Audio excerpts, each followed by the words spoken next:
In today's video, I'm going to teach you how to find your Google Analytics GA4 tracking code in just 5 minutes. This is an essential skill for anyone looking to effectively track their website's performance using Google Analytics. We'll guide you through each step with clear instructions to make the process as smooth as possible. First, let's start by heading over to Google. You need to access your account, so on the Google homepage, you'll see an option to sign in. Click on that.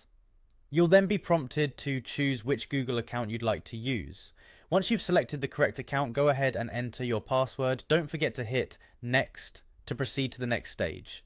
Now that you're logged in, direct your attention to the top right corner where you'll see the Google Apps icon. Give that a click. A drop-down menu of various Google applications will appear, and from here you'll want to select Google Analytics. This will open up your Google Analytics dashboard.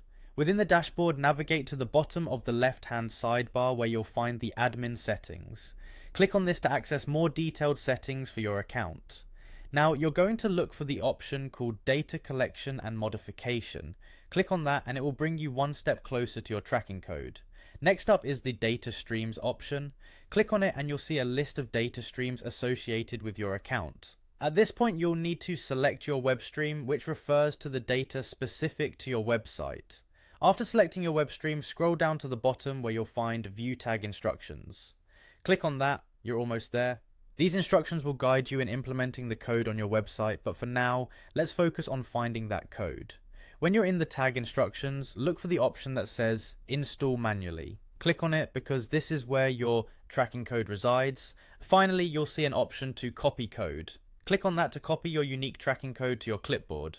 And there you have it, you've successfully located and copied your Google Analytics GA4 tracking code. This code is crucial for analyzing your website traffic and understanding visitor behavior, so make sure to install it on your site accordingly. Thanks for tuning in, and we hope you found this tutorial helpful. Don't forget to like, subscribe, and click the bell icon for more useful tutorials like this one.